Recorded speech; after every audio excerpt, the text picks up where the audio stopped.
Let me give you guys some gold out there for all the Doordashers. I've seen a trend of people that Doordash. It looks like some of y'all just roll out of bed. I mean, you may have a slacker job, but you're making more money than a traditional job, just, actually working in a brick and mortar place. And it's like,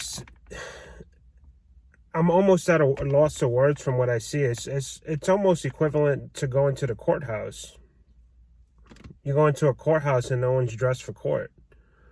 When I go into a courthouse, I'm in a suit, 3-piece suit. Most of the time, the judges think I'm the lawyer. Now, when I'm dashing, obviously, you see me in red. I have a red bag. I'm visible.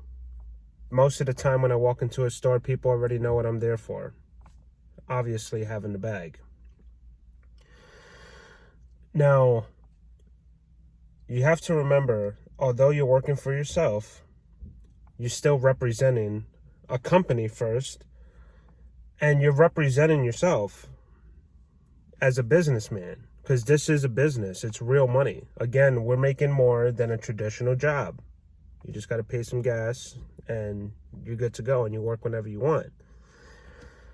But the way some of you are dressed is just so questionable. And I understand, hey, look, do your thing. Dress however you want. But at least look clean and neat. Like you're handling people's food and personal items. You're going into office buildings. You're going into people's private property. You're going into clubhouses. You're going into fancy hotels. You're going into neighborhoods. I don't understand. I don't get it. And then a lot of yous don't even have bags. Like I've literally dropped off food and watched someone else drop, because sometimes people order from multiple restaurants and you won't get a stacked order. So someone would come and drop off the other order wherever it's coming from. But they have the bag in their hand and they're just holding the bag out like it's poop in the bag or something. I see it a lot. I don't understand the psychology behind that. But they hold the bag and then they place it and take a picture and then just wally lag back to their car. It's just so unprofessional. It makes dashers look bad. I've ordered through Doordash and I've had this creepy dude come up to my door. I mean, his fingernails are filthy. A lot of the times I'd like to just have them leave it at the door, but if you order an alcohol or any kind of some medicines, it's required to have ID.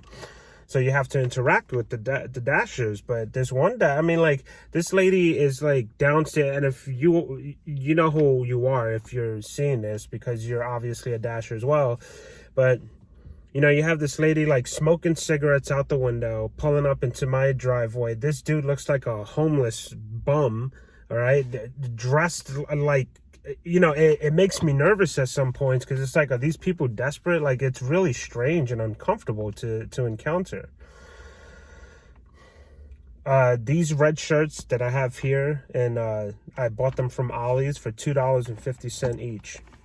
50 cents each. I bought 2 or 3 the first time when I first started doing Doordash, because I wanted to be visible. It's important to be visible. You're going on someone else's property and you might go on the wrong property.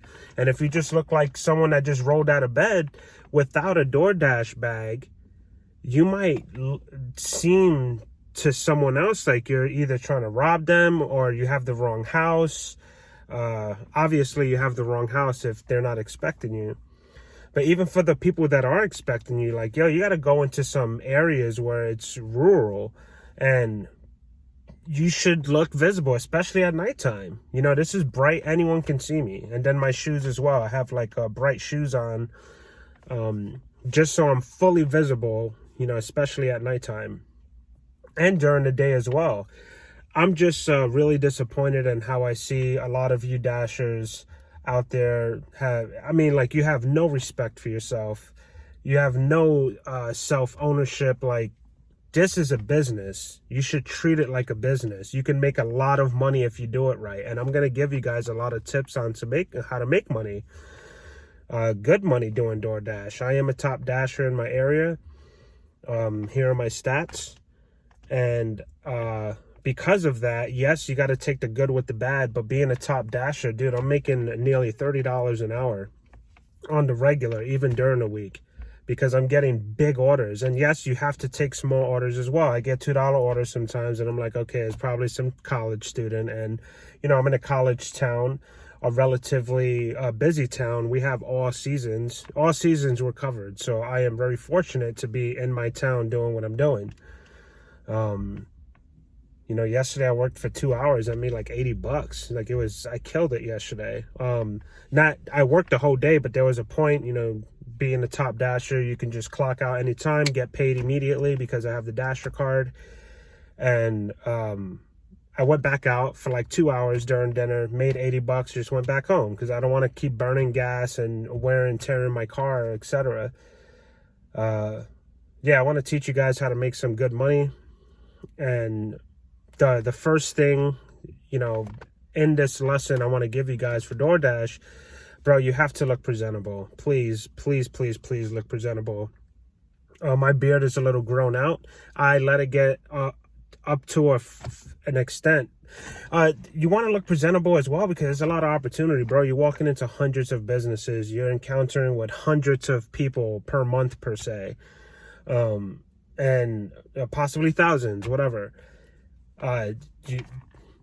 You know, you have opportunity to connect and network with people, but people are not going to respect you if you dress like, I mean, you had a guy with like sweats that were just like had paint all over it, like dry paint, flip-flops with socks on, and like this raggedy t-shirt. It's like, what are you doing, dude? You have to walk into an office building. Like, come on, man. We can do better than that. And it deters people from wanting to order DoorDash because they're like, dude, I can't have these homeless looking people walking into this professional building. I mean, there's a lot to think about. You know, when you're in the jungle, you prepare for the jungle. You don't just roll into the jungle like nothing's going to happen. You prepare. And when you're in this job, in this market, you have to prepare properly. So that's what I got for you guys today. And maybe later I'll post another one.